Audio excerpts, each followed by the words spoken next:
Belém do Pará impose une approche intégrée et coordonnée, centrée sur les droits des survivants.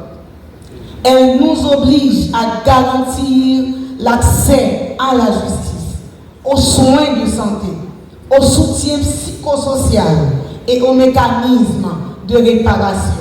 Elle renforce notre devoir d'assurer que chaque institution joue pleinement son rôle dans la chaîne de prévention et de prise en charge. Il est tout aussi essentiel de réaffirmer notre engagement envers le plan d'action national 2017-2027 de lutte contre les violences faites aux femmes et aux filles qui constitue le cadre stratégique de référence de notre pays en matière de prévention et de réponse aux violences basées sur le genre. Ce plan traduit notre volonté politique de structurer une réponse cohérente, multisectorielle et durable, articulée autour de la prévention, de la protection, de la prise en charge, de l'accès à la justice et du renforcement des capacités institutionnelles. Il offre une feuille de route claire avec les axes prioritaires et des orientations opérationnelles qui doivent guider chacune de nos interventions. À presque la fin de son échéance, il nous appartient d'accélérer sa mise en œuvre, d'en renforcer l'opérationnalisation et d'en assurer le suivi rigoureux. Le présent atelier doit s'inscrire pleinement dans cette dynamique, en contribuant à concrétiser les engagements du plan à travers des actions coordonnées, des mécanismes de référencement fonctionnels et une meilleure articulation entre les institutions. Le plan d'action national 2017-2027 ne doit pas rester un document de référence.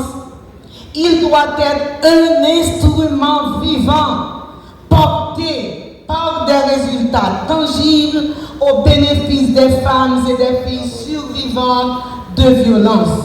Chers partenaires, chers participants, chères participantes, au cours de ces 3 jours, nous aurons l'opportunité de renforcer notre compréhension commune des enjeux liés au VBG dans le contexte sécuritaire et humanitaire actuel, améliorer les compétences techniques des acteurs de la chaîne de prévention, protection et prise en charge, harmoniser nos outils, protocoles et mécanismes de coordination, structurer et opérationnaliser la cellule interinstitutionnelle de prise en charge, donner un nouvel élan aux maisons des femmes que le MCFDF va inaugurer très prochainement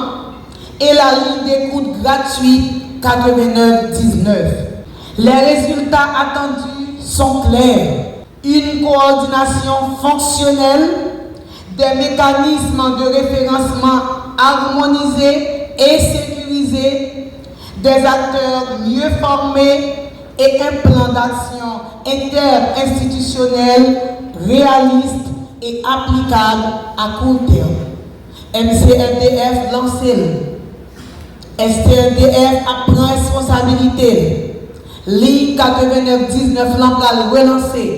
Là où filles ou femmes victimes de violence, liées dans 8919 PNH jouet pour Maison des femmes a fait que l'État prend responsabilité pour nous parler filles et femmes victimes de violence sous compte société civile seulement.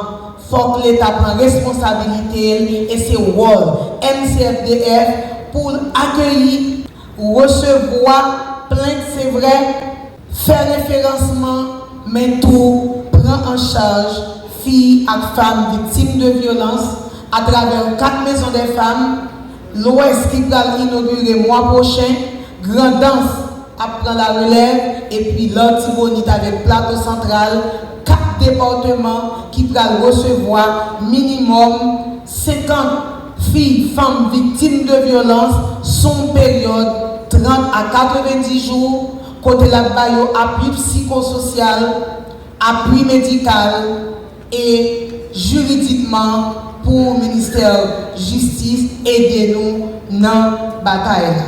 Mesdames, Messieurs, comme vous le savez déjà, cet atelier est placé sous le haut patronage de la primature.